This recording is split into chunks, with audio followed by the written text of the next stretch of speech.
உலகத்தில் மோடி இல்லை பெரிய ஆள், அமெரிக்க அதிபர் பைடன் இல்லை, கொரோனாங்கிற கண்ணுக்கு தெரியாத நோய் தொற்றி வரும்போது எங்கே போய் படுத்தான்னு தெரியல எவனும். அது ஒரு நுண்ணுயிரி. நீ மரத்துக்கு தண்ணி ஊற்றுற, அது தண்ணீர் அதை எடுத்துக்க முடியாது. செடிக்கு தண்ணி ஊற்றுற, அது உணவாக எடுக்க முடியாது. அப்போ எப்படி எப்படி எப்படி உணவு போகுது? அந்த மரத்தின் வேருக்கு கீழே பல கோடிக்கணக்கான நுண்ணுயிரிகள் வேலை செய்யுது. தன் உணவு தேவைக்கு அந்த நீரை உண்டு நீரை எடுத்து அது மற்ற செடி மரங்கொடிகளுக்கு உணவாக அனுப்புது. அந்த வேலையை அங்கே பல கோடிக்கணக்கான பேர் நின்று செய்கிறான்.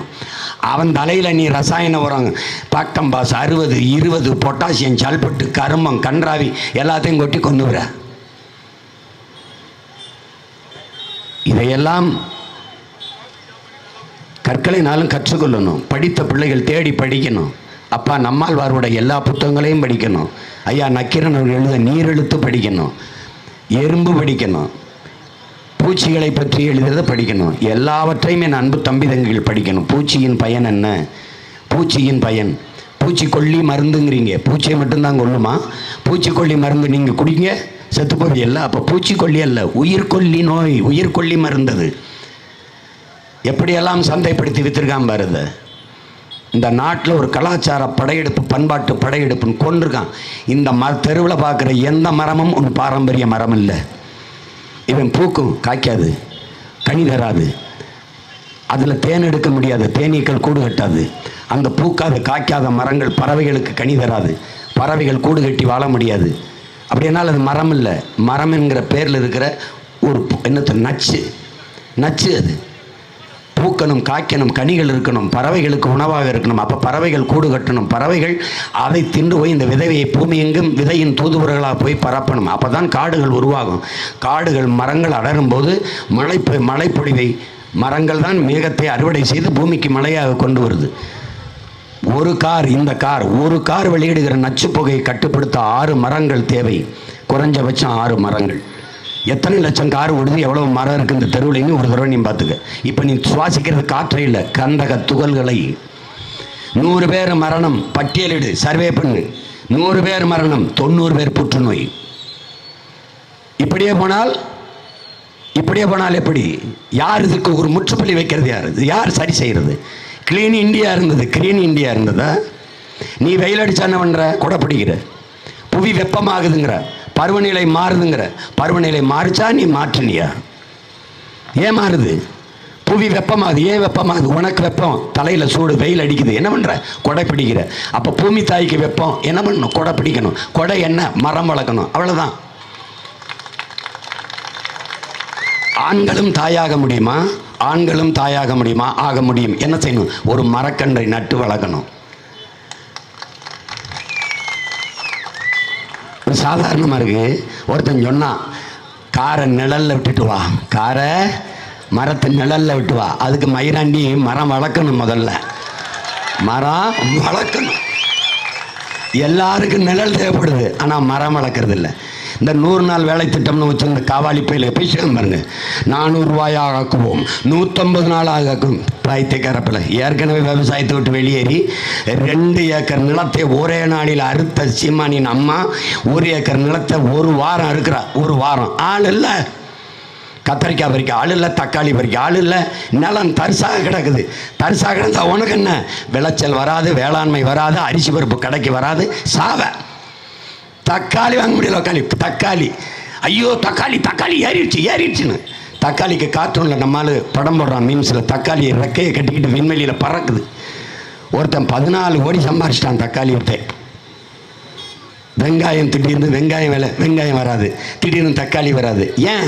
ஆள் இல்லை, விளைய வைக்க ஆள் இல்லை. எதனால? அந்த 100 நாள் வேலை திட்டம். சும்மா இரு சம்பளம் தரேன்னு ஒரு நாடு உலகத்தில் இங்கே பார்த்துறியா? எவ்வளோ பெரிய புத்திசாலிகளை நீ அதிபராக்கி தலைவராக்கி வச்சிருக்க. 100 நாள் வேலை திட்டம் சரி கொடுப்பா, அதை ஆக்கப்பூர்வமாக செய்ப்பா. 100 நாள் வேலை திட்டம்னு ஒன்று வந்து எத்தனை நாள் பாச்சு?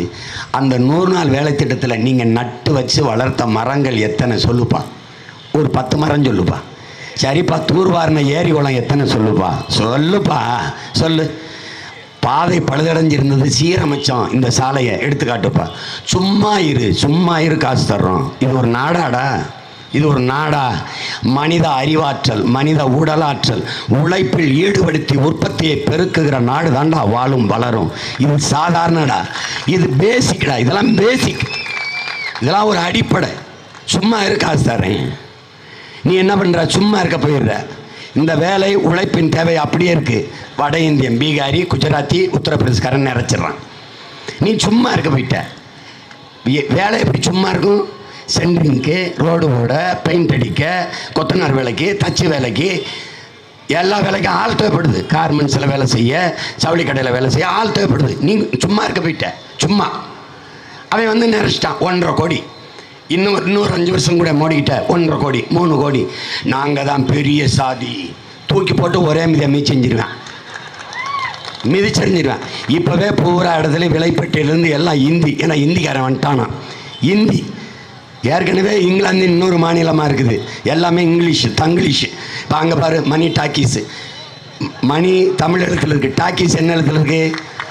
எழுத்து தமிழ், உச்சரிப்புன்னு ஆங்கிலம், அதுக்கு பேர் என்ன? தமிங்கிலம், தங்கிலீஷு. தங்கிலீஷ் எல்லா கடையும் பாரு. தாஜ் ஃபுட்வேர் எப்படி எழுதிருக்கு? தமிழில் எழுதியிருக்கு, உச்சரிப்பு ஆங்கிலம், தங்கிலீஷ். ஓ நாடா அது தமிழ்நாடா? பேரு தமிழ்நாடு, தமிழனுக்கும் தமிழுக்கும் சுடுகாடு.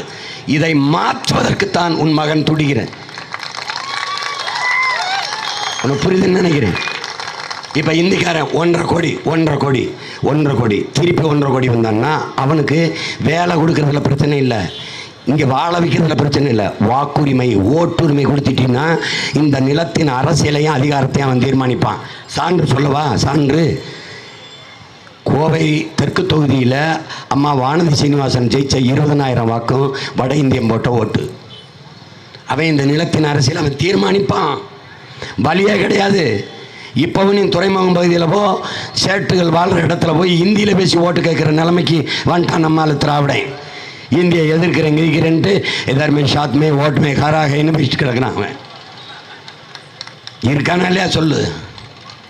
இந்த நிலைமை இருந்தால் போரில் அடித்து விரட்டுவதல்ல, ஆக்கிரமித்து விரட்டுவதும் போர் தான். உன்னை உன் நிலத்தை ஆக்கிரமித்து விரட்டுவான். நீ எங்கே போகிறதுன்னு தெரியாது. ஈழத்தில் அடித்து விரட்டும் போது இங்கே அகதியாவது வந்து நிற்க ஒரு இடம் இருந்தது. இங்கேருந்து விரட்டினா எங்கே போவாயின்னு படுக்கும்போது நல்லா யோசிச்சுப்பார். முடியாதுல, எங்கேயும் போக முடியாதுல. அப்போ இந்த இடத்த கட்டியாக பிடிச்சிக்க, ஒரே ஒரு ஓட்டு மைக்கில் போடு, மீதியை நான் பார்த்துக்கிறேன். போடு, நீ போடு. உழைக்க வைக்கப்படாத எந்த வேலையும் செய்யலாம், இழிவல்ல. எந்த வேலையும் செய்யாமல் இருப்பதுதான் இழிவு. இதை கவனிச்சுக்க. நீ உழைப்பிலிருந்து வெளியேற்றுறான் நுட்பமாக. 100 நாள் வேலை திட்டத்தை நீ எப்படி செயல்படுத்துவாய்? சீமான் கிராம பஞ்சாயத்து போர்டு பிரசிடென்ட் வேலை கொடுக்குறாரா? 100 நாள் வேலை. இங்கே வாப்பா, ஒரு ஆஃபீஸ் போடு, ஃபோன் நம்பர் வை, எல்லாம் வை. இப்போ எனக்கு கரும்பு வெட்ட 50 பேர் தேவைப்படுது. நான் போய் கரும்பு வெட்ட சீமான் விவசாயி 50 பேர், ஆண் பெண், எனக்கு 50 பேர் தேவை. எழுதி வச்சுட்டு போயிடுவேன். காலையில் வண்டியை கொண்டு வருவேன். 50 பேர் அந்த அங்கே வந்துருவாங்க அலுவலகத்துக்கு. ஏற்றிக்கிட்டு போவேன், என் நிலத்தில் இறக்கிடுவேன், கரும்பை வெட்டிட்டு அந்த வேலை முடிஞ்ச உடனே கரை 60, 500 எண்ணி கையில் கொடுத்துருவேன். நேரம் இங்கே வருவாங்க அலுவலகத்துக்கு. அரசு எவ்வளோ கொடுக்குது? 200, 300, 400. அதையும் வாங்கிக்கிட்டு 800 ரூபாயை கொண்டுக்கிட்டு வீட்டுக்கு போவான். இப்போ உழைப்பு மனித ஆற்றல் உழைப்பில் ஈடுபட்டுருச்சு. வேளாண்மைக்கு ஆள் கிடைக்குது, அரசு ஊக்கத்தொகை கொடுக்குது. நிலத்தில் இறங்கி உழைங்க, உங்களுக்கு ஊக்கம் தருகிறேன்னு அந்த 200 ரூபாயை கொடுக்குறது அரசா அது வேலை திட்டமா? இல்லை நீங்கள் சும்மா இருங்க, பல்லாங்குழி ஆடிக்கிட்டு சீட்டாடிக்கிட்டு இருங்க, உங்களுக்கு இன்னும் காசு தரேன்னு சொல்கிறது திட்டமா? நான் மாற்றுறேன், எல்லாத்தையும் மாற்றுறேன். இப்போ அறிவார்ந்த தமிழ் சமூக மக்கள், என் அன்பு தம்பி தங்கைகள், புரிந்து கொள்ளுங்கள். எல்லா துன்பப்பூட்டுகளுக்கும் ஒரே சாவிதான், ஆட்சி அதிகாரம் மட்டும்தாங்கிறார் அறிவாசான் அண்ணல் அம்பேத்கர் அவர்கள். எல்லா புலம்பிக் கொண்டிருக்கிற நேரம் இல்லை, போராடி பெற வேண்டிய காலம் இதுங்கிறார். போராடுங்கள். இழந்துவிட்ட உரிமைகளை பிச்சை கேட்டு பெற முடியாது, போராடித்தான் பெற்றாக வேண்டும். அதற்கான போர், அதற்கான போராட்டம் இது. போர்க்குணமற்ற உயிரினங்கள் உலகில் பரிதாபகரமானவை. போராட்டமே வாழ்வின் இருத்தலை உறுதி செய்கிறது. போராடும் போதுதான் மனிதனே பிறக்கிறான் என்கிறான் மார்க்சியம் கார்கி. என் அன்பு தம்பி தங்கைகளே, என் அருமை பெற்றோர்களே, போராடுவோம். இது எங்களுக்கான போராட்டம் அல்ல, நமக்கான போராட்டம். நம் நாட்டின் உயர்விற்கு, மேம்பாட்டிற்கு, ஊழல், லஞ்சமற்ற, பசி, பஞ்சமற்ற, சாதிய இழிவு, தீண்டாமை, கொடுமைகளற்ற, அடக்குமுறை, ஒடுக்குமுறை, மது, மத, போதை, பெண்ணி அடிமைத்தனம், பாலியல் வன்கொடுமை, இது ஏதுமில்லாத புதிய ஒரு தேசம் செய்வோம். மக்கள் புரட்சியால் அதை உறுதி செய்வோம். உங்களின் மதிப்புமிக்க வாக்கை எங்களின் மைக் சின்னத்தில் செலுத்துங்கள். ஏப்ரல் 19 அன்று என் அன்பு தம்பி பொறியாளர் ஜெகதீஷ் சந்தர் அவர்களுக்கு மைக் சின்னத்திலே வாக்கு செலுத்தி வெற்றி பெற செய்யுங்கள்.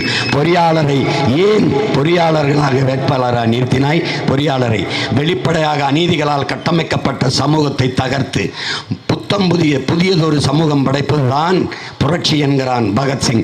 அப்படி புதிய ஒரு சமூகம் படைப்பதற்கான புரட்சியாளர்களாக பொறியாளர்களை கருதியே இந்த நிலத்தில் பொறியாளர், மருத்துவர், வழக்கறிஞர் எல்லாரையும் நிறுத்தியிருக்குது. ஆசிரியர் பெருமக்கள் தேடி தேடி அறிவார்ந்த பிள்ளைகளை, திறன் வாய்ந்த பிள்ளைகளை நிறுத்திருக்குது. எவ்வளவு தகுதியும் திறமையும் இருந்தாலும் வாய்ப்பில்லை என்றால் பயனற்று போகும். ஒரே ஒரு வாய்ப்பு உங்கள் பிள்ளைகளுக்கு. இந்த திருவள்ளூர் தொகுதியிலே என் அன்பு தம்பி ஜெகதீஷ் சந்தர் அவர்களுக்கு நீங்கள் மைக்கு சின்னத்திலே வாக்கு செலுத்தி வெற்றி பெற செய்யுங்கள். என் வெற்றி என் தம்பியின் வெற்றி அல்ல, நாம் தமிழர் கட்சியின் வெற்றி அல்ல, பெருமைமிக்க தமிழ் பேரினத்தின் வெற்றி. மற்றவர்கள் வெல்வதென்பது பழக்கமான நிகழ்வு. நாம் தமிழர் கட்சி ஜெகதீஷ் சந்தர் வெல்வதென்பது வரலாற்றில் மாபெரும் புரட்சி, மாற்றம். அந்த மாற்றத்திற்கான விதையை இந்த மண்ணிலிருந்து நீங்கள் விதையுங்கள். உங்கள் அனைவருக்கும் என் அன்பும் வணக்கமும். நன்றி. நாம் தமிழர்.